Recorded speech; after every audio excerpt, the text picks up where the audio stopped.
শুভ সন্ধ্যা বন্ধুরা, আশা করছি ভালো আছেন সবাই। সবাইকে আমার ইউটিউব চ্যানেল শ্যামল ফ্যামিলি ব্লগ থেকে অনেক অনেক শুভেচ্ছা জানাচ্ছি। এই দেখতে পাচ্ছেন আজকে আমাদের রাত্রের রেসিপি। এখানে ডাল জাল দেওয়া হচ্ছে, এদিকে গ্যাসে বসানো হয়েছে ডাল। তো এই মুহূর্তে কিন্তু ডাল বলক এসে গেছে, তো আমি একটু পাওয়ারটা কমিয়ে দিলাম।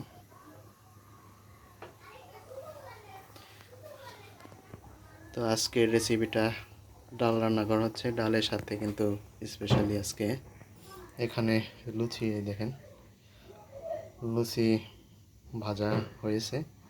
তো লুচি ভাজার ভিডিওটা কিন্তু দেখাতে পারিনি। তো এগুলা কিন্তু এই যে দেখেন ভাজা হয়ে গেছে, এখন ঢেকে রেখে দিয়েছি একটি পাত্রে। তো আজকে স্পেশালি লুচি দিয়ে কিন্তু ডাল দিয়ে খাওয়া হবে। রাত্রিবেলা ভাত রান্না করা হবে না আজকে, বললাম যে না আজকে অন্য কিছু রান্না করতে, এজন্য কিন্তু আজকে লুচি ভেজেছে। আর এখানে কিন্তু মসুরের ডাল রান্না করা হচ্ছে। লুচিটা কিন্তু বুটের ডাল দিয়ে ভালো লাগে, কিন্তু বুটের ডাল এনেছিলাম বাজার থেকে, ওগুলো খাওয়া হয়ে গেছে। এখন বাজারটা একটু দূরে, যার কারণে কিন্তু মসুরের ডাল দিয়ে আজকে লুচি খাওয়া হবে। তো এখন কিন্তু এই যে ডালটা জাল হচ্ছে, বলক এসে গেছে। তো আমরা একটু খেয়ে দেখবো লুচিটা কেমন হয়েছে। এখন কিন্তু কাঁচা লঙ্কা দিয়ে দিয়েছি ডালে, এরপর দিলাম হলুদের গুঁড়ো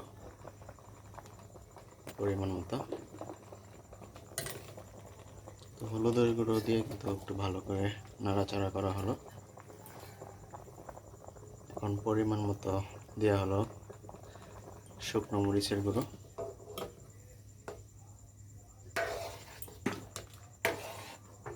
তো ডালগুলি কিন্তু ভালো করে জাল দিতে হবে, ঘন করতে হবে, কারণ লুচি দিয়ে ডাল একটু ঘন না হলে ভালো লাগবে না।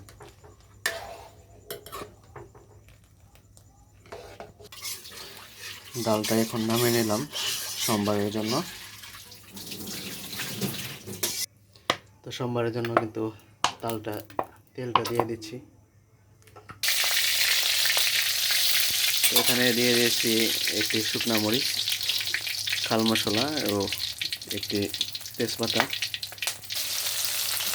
এবং সাথে দিলাম দুটি পেঁয়াজ কুচি। তো এখন কিন্তু জিরাটা দিয়ে দিলাম,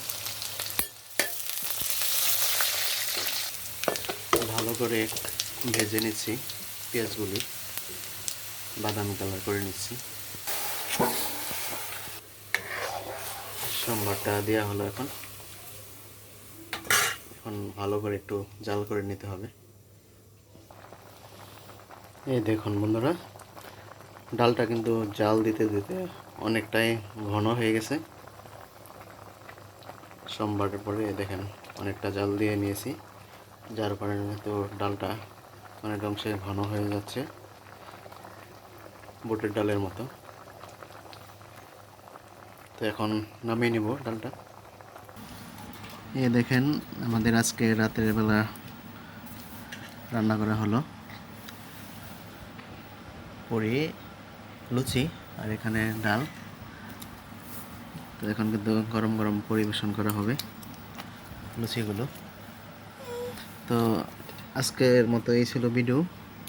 তো যারা তখন ভিডিওটি দেখলেন ধৈর্য ধরে, তারা অবশ্যই একটি লাইক করবেন আর আমার চ্যানেলটাকে সাবস্ক্রাইব করে রাখবেন।